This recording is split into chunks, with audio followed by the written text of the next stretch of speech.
back again, and here we are. So last time that we talked about negative family cycles? Yeah. Yeah. So after we were done with that, we were thinking and talking a little bit, and we said, well, that we kind of missed one important thing, and that's we didn't acknowledge the positive family cycles, both in creating a new positive family cycle and not overlooking the positive family attributes that you may already have in your family. Unfortunately, some people do that. They take it for granted, and it ends. So when you do reflect on your family and the things that you do, don't just look for the negative. Mm-hmm. Look for the positives, because again, resilience is huge, and when you have one positive thing, it can take you far. Mm-hmm. It can really do a lot for your family. So I guess we can start off with scripture. Sure. We're just reminded here in Luke, the end of chapter 2, when Jesus turned 12 and they were going up to Jerusalem, and he stayed behind when Mary and Joseph were returning home, and Jesus stayed behind. And they left, and what was it, a couple days before 3 days? 3 days before they realized that he was missing. So we're just going to pick up. We're not going to go through the whole thing, but we'll start at 51 and just read the end of this and then talk a little more about it. So Luke chapter 2, verse 51 through the end. So it'd be through 52, 51 and 52. Then he went down with them and came to Nazareth and was subject to them. But his mother kept all these things in her heart. And Jesus increased in wisdom and stature and in favor with God and men. So basically what happened is mom and dad reprimanded Jesus. Mm-hmm. They said, you stayed back. We didn't know where you were. We were worried. That's wrong. Mm-hmm. And Jesus said, yeah. I need to, you're my parents, mm-hmm. and I need to be obedient to you. Mm-hmm. Knowing his role in that family, he was the child, and those were his parents. And I think just to back that up, on the other side of that is the Jesus side, on the son side. The parents are doing their part, because it starts with the parents. The parents have that responsibility. But when you look at Proverbs 6:20, my son, keep your father's command. Don't abandon your mother's instruction. So there you go. You have both sides of it on that. So. Mm-hmm. Yeah, and the fact that they had a strong family dynamic, they were able to raise Jesus to where he was able to grow up and fulfill his purpose very easily. Because when we raise children within good family dynamics, they are bound to do better in life, in every aspect. Now, the one thing that we agree is that there is no perfect family. There's no perfect family, there's no perfect human beings, but there is positive families. And it takes work. It takes people putting effort to build those positive families. So we thought we'd come back and first of all, just acknowledge that there's positive families in our communities. And just to, what's the word? Just to say, keep up the good work, because that's needed. There is positive family cycles. We can look at some families. Well, you can look at some families and see a dynamic of a cycle after cycle of negative cycles, whether it's like we were talking last time, the alcohol, the drugs, all kinds of broken families where you see it's a cycle where it's generation to generation to generation to generation. This is not change. Great grandma was poor, grandma was poor, I'm poor, my kids are poor, and it just keeps going. We also see positive families like that. We can look around us and see families that have had a lot of wealth. Great grandpa was rich, grandpa was rich, grandma, mama is rich, I'm rich. And the cycle continues. Yeah. And not to say that it's all about rich having money or not, but let's face it, when you do have money, that opens you up to greater things. If you have money, you can afford further education, which is another huge thing. If you have a value in your home, in your structure of education, that's a very positive trait that you can pass on. We value this. This is important to us as a family, and that gets passed on. And while money is not everything, money is important. It is important. We have churches, for example, that preach against wealth, and they talk about people, living simple lives, and which is good. You can be rich and still, excuse me, you can be rich and still live a simple life. You don't need to be poor to be simple. And you don't need to be rich to lack simplicity. Yeah, a perfect example of the wealth. Look at David. Yeah. Look at King David, and man after God's own heart, right there. And humble. The Bible quotes him to have wealth. The Bible quotes him to be a great leader. The Bible quotes him to be humble. All these aspects. So it's not money based. It's heart based. It's how you grow your heart. Is what matter. Yeah, and money itself, it's not evil. No. Money is an asset. It's an asset. It's how you use it. So it's good to have money. And my husband and I have these conversations because we were both raised in a tradition that actually really talks about not having money. So we have these conversations. And like I say, oftentimes, I like to see people prospering even in wealth, because a person who has wealth, if they have a heart to help, they can do a lot with their money. They can help the community a lot with their money. And they don't have to sell everything, They don't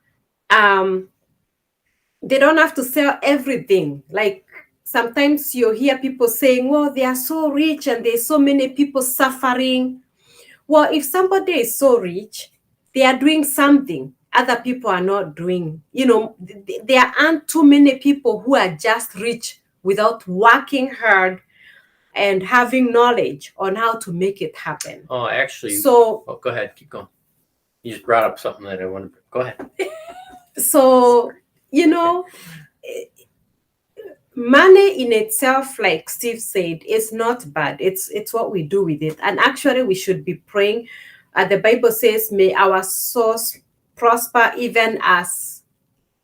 How does that scripture say? No, I don't know. I'm trying to hang on to my thought that I'm hanging on to. So anyway, God wants even as we prosper in health and then wealth. I mean, we don't want to so much sound like we are focused on money, because this time here is not about money. It's about positive family dynamics. And certainly if that's your focus and that's the only focus you have, that is not good. That's not good, yes.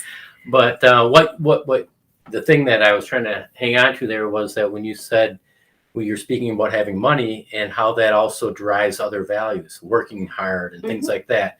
But oftentimes, and that's one of the things that you have to realize, make sure that you look at your blessings, look at these positive traits, because what you might see often especially in families of wealth, is that without the intent, for the being very word slipping out of my mouth here, intentional on raising their children. Many people, well, I'm wealthy, let's do all these things for our children, but never instill into them how to maintain that value. Yes. Working hard. Yes. All the attributes that help them either gain it for the first time or maintain it in their own lives. And maintain it.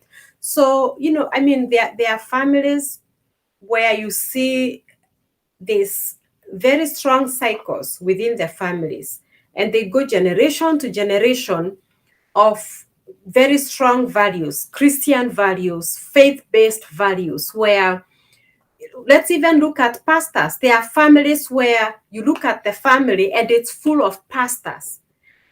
And they have strong families where they get married, they stay married, they raise their children well, they go to school, they go to college, graduate. All these positive values keep getting passed down generation to generation. And we do see those families in our societies. You see families of teachers or bankers, positive values being passed down. But yet, even from those families, you might see somebody from those families separate themselves and go the wrong way. And they break away and they start a tree that wasn't there originally. So even as we raise positive families, it's important, like Steve was saying, to help the children understand the value that this family didn't just happen. It took intention. It took a lot of prayer, a lot of teaching the children. This is why we do what we do. This is what we want to achieve. If you do this, you are doing it for your children and your children's children. So you teach them value. One of the things that, for example, my mom taught us, and she learned that growing up is taking care of her folks. So my mom raising us, we saw her taking care of my dad's father, doing his laundry when he got of old age, where he could, and he was a widower for a lot of years because my grandmother died much younger. But as he got older, I saw my mom washing my grandpa's clothes, or having her house help wash them. My grandpa, in my entire life growing up, I never saw him cook a single day of his life.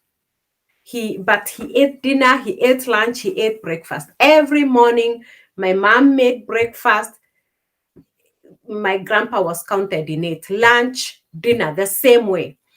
And my entire life growing up until he died when I was 18 years old, I never saw my grandpa cooking. But he ate every meal. He had his house cleaned. He had his clothes cleaned. And he never remarried. But I saw my mom doing this, and she did it joyfully every day of her life until he died. My mom also did the same for her father and her mom, even though they lived farther away. But she would go there and make sure they had what they needed. And they would also come to her when they needed something. I saw her willingly and happily doing this for them. And she would always tell us, when you bless when you honor your parents, God blesses you. And we could see how she was shining as she was doing this for her folks. Well, guess what? We grow up and we have so much joy now being there for our parents. Steve's mom is still with us. We have so much joy being there for her. We have so much joy being there for my parents in Kenya. Same to my siblings, because they saw this modeled. So my sisters are so involved and completely there supporting our parents. So that's just an example of passing down a good trait. And as I do these things, I do it with joy, hoping Nate and Sally are watching.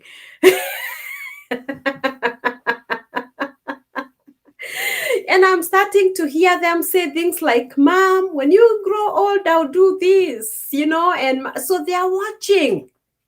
So whatever. Yeah, even at Sally's young age, to hear her repeat some of those things, that you can't do anything but just smile. But just smile and see whatever you are doing, you are modeling for your children what they're going to do when they get older.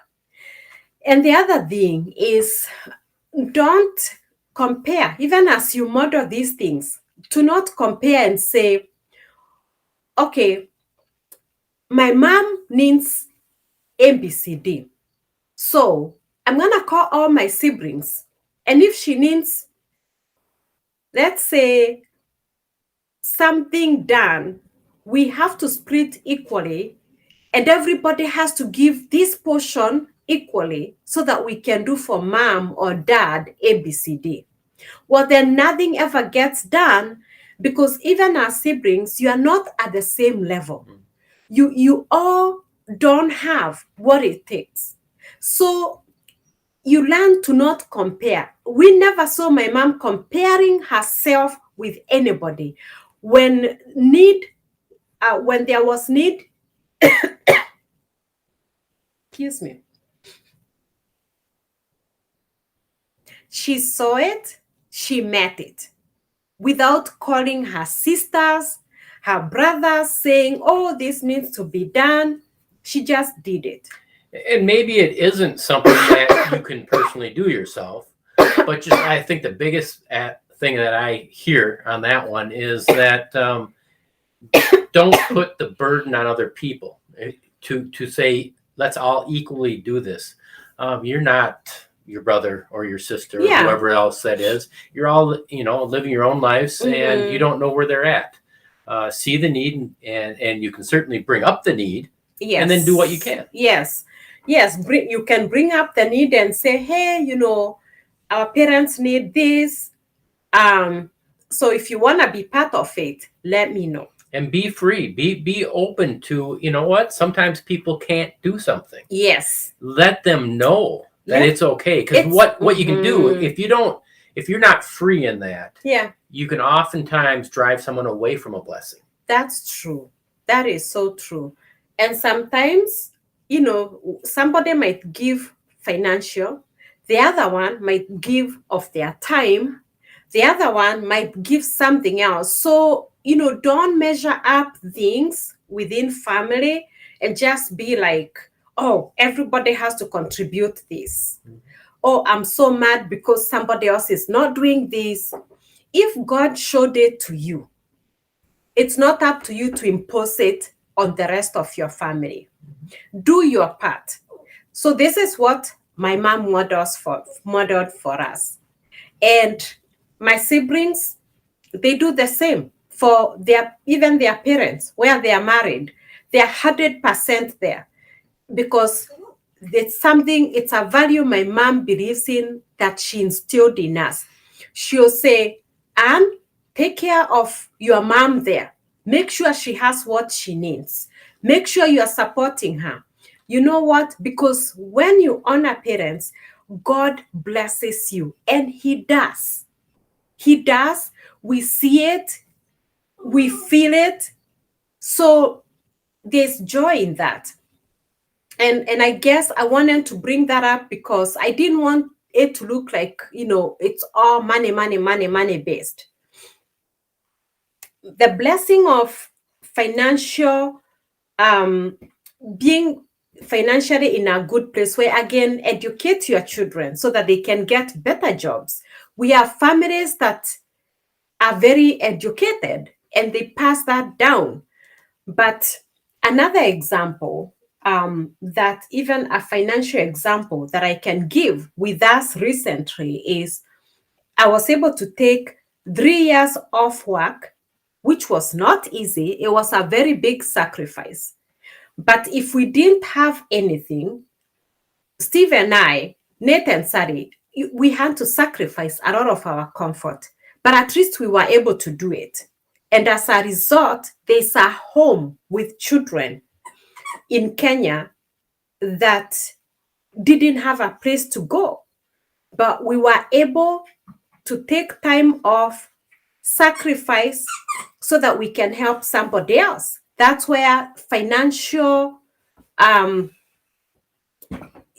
working hand and having finances, it really helps you help somebody else, is that you are able to make those sacrifices. So, passing down those positive traits of families, and we are giving examples because we know where we are. I'm sure there's so many people out there that are doing very great things, but it's because of passing down those positive family traits. Yeah. So I think it's also important to realize that, it's a spectrum. They're not all good traits in one family. That's, like you said at the very beginning, there's no perfect family. Yeah. Even if you might be struggling in your family, one of the biggest assets you can have is look for the things that you're doing well. Look what has succeeded. What did my parents pass down? No matter what you do, you can probably find some good stuff in there. Mm-hmm. So build on those. Build on those. And then don't train your children to be entitled, because it's so easy. Like we were talking about Jesus. Mary had visitation from the angel, same to Joseph. So they knew the significance of Jesus. They knew that he wasn't an ordinary child. There was great significance in this child that they had. But they still disciplined him. They still taught him to work. They still taught him and expected obedience out of him. They didn't look at him like, oh, he's the angel said he's the son of God. We can't discipline him. He's this, we can't. No, they had great expectations of Jesus growing up. So it's so easy to be blessed. And when we are blessed, instead of teaching our children, disciplining them, helping them learn how to work with their hands, help them learn how to do chores in your house. Even if you can employ a house help, let them learn how to do dishes and how to cook and how to clean. And they don't learn just within a day. They have to practice it. Let them do chores in the house and help out, because then you're not teaching them to be entitled. Yeah, I think one thing that interrupts, or say there's you made that correction in your family cycle, Mm-hmm. where you started doing something positive. That's one of the biggest things that you can do to not let that go on to the next generation, is by not looking back and saying, you know what, there's a weakness in me. Because what happens sometimes is, if you were hurt in one way, Mm-hmm. you might, you'll have a choice, either do something positive for that or go the opposite way and do a negative. So, for instance, something about I grew up with, I hate to keep using the money, but in a family that we had very limited means. Mm-hmm. That, if you don't deal with it, can be a very big negative. And even if you break through and find success and have wealth in your family, if you don't intentionally realize that you might have wounds because of that, Mm-hmm. you're not going to pass that same trait on. You might drive your children to go the opposite direction again. Yes. So you got to be intentional. Even if you made that step up, Mm-hmm. make sure that you understand where you're coming from and how it affected you. Because if you don't, you're going to get blindsided and you won't be able to protect your children. Yes. Then you want to give them what you lacked and give them too much. and try to make up for, that's for exactly them. where I was going with it. And then they become so entitled. They think that they must have what they want when they want it.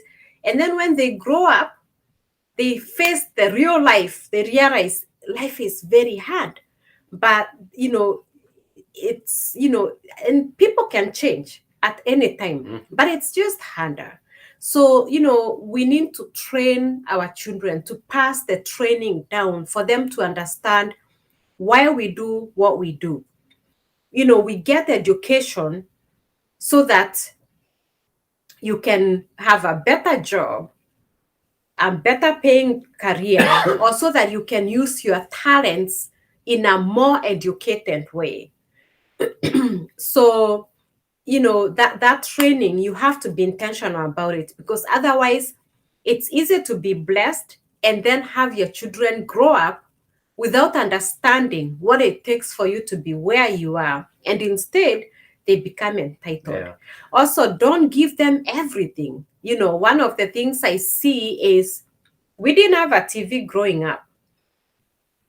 And I don't agree with TVs in the bedroom. And we see so many families putting TVs in all of their children's bedroom. And I don't understand the purpose of it. I am a parent coach. I completely disagree with that. I do not think that should be happening, because a bedroom is a place to sleep and rest. It's also isolating, training your children to isolate. Instead of finding value in building things that you can do as a family. If it's watching TV, find things that you can watch together and build your family to be stronger. And by the way, when you build a strong family, you can go through very difficult things and remain together. But it takes intention. Yeah, and that's what I was going to point out a little while ago, is there's a difference between intentions and being intentional. Yes. Because intentions mean nothing. A lot of people have good intentions, but the result isn't there. Yeah. But being intentional with what you're doing and instructing, having a purpose of why you're doing this, saying what you're saying, is, the difference between night and day. Again, intentional, not intentional. I think one of the things that you brought up, the TV in the bedrooms, again, why are you doing that? If you're not whole, yes. If you said, all my friends had TVs and stuff, and then you become a parent, you go, you know what? I want to put TVs in my kids' room. Why? You didn't even think it out, but emotionally you want to do that because you want to provide for them, which is a good thing, but you haven't thought it out because you have a brokenness in you that you haven't healed from, and you haven't thought it out, and you weren't intentional about that. So I think that was a perfect example of that type of thing. Why am I doing this? Why am I giving my children this? Do they understand the cost of it? Do they need it? How is it going to help them? Yeah, how is it going to help them advance their future or live a better future when they are all grown? Because if all we are doing is giving our children comfort, we are deceiving them. And if you have a lot of wounds in your background, you're often going to be drawn to comfort your children. And it's deception, because then the children grow up and they find a very tough life ahead of them, and they don't know how to deal with it. So in whatever we do for our children, which we should do our best and give them the best, but always ask yourself, why? Why am I buying this for them? Why am I giving them? How will this help them or hurt them? Yeah. How will this help them long run in their own lives? Because that's really what you're doing. You're not raising children, you're raising young adults. You're raising future. At some point you want them to get to that point. Yes. So you can't keep them in that level, because graduation time comes. And that's what you have to be teaching them for. Yes, so I mean, pass those family positive family dynamics down. Those that are doing it, we applaud you, keep doing it. And there's a lot of positive families, like we've said before. And model other families when you see them. Yeah. I mean, and if you're in a family that you are finding it hard to find those things, you can model others, but I guarantee you can find something in your family, a positive trait that you can build on. And just like you can break, we see people breaking away from positive family cycles, people can come from negative family cycles and still succeed. It's a choice. It's making that choice. It's recognizing it and making the choice. Because again, my parents have been married 60 years, and I'm still in awe because, Steve and I have been married 10 years and it just feels like we've known each other forever.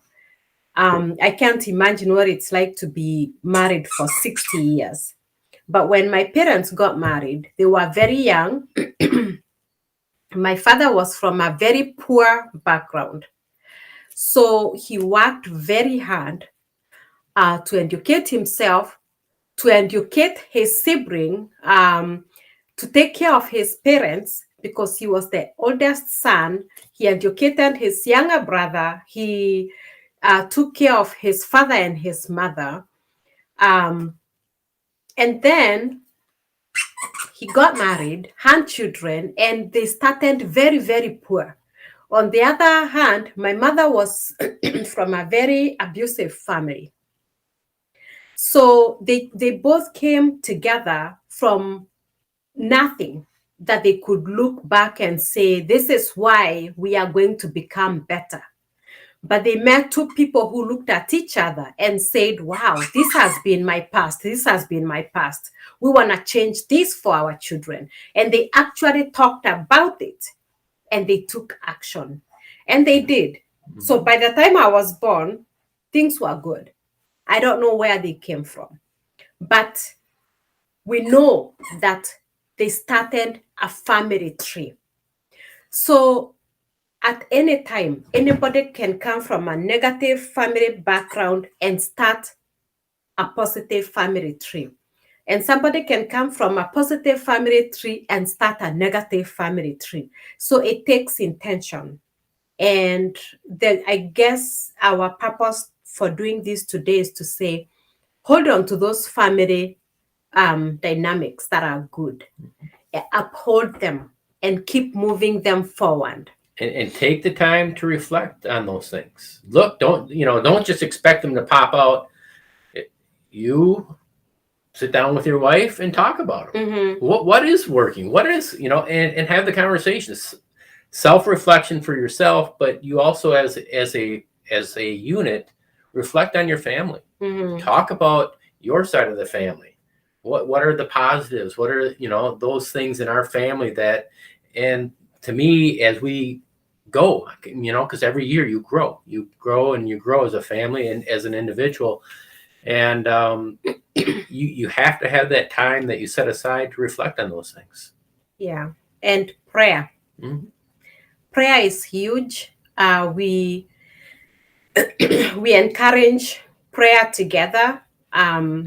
It's a family that prays together. Somebody said that stays together. So learn to pray as a family. We also really encourage reading the Bible. This book is so powerful. And especially in today's date, when there is so much deception, when there is a lot of negativity happening, bad things happening in our culture, we really need to be reading the Bible. We need to not wait for Sunday to hear the preacher preaching and then we go home. We should be intentional about reading the Bible at home as a family.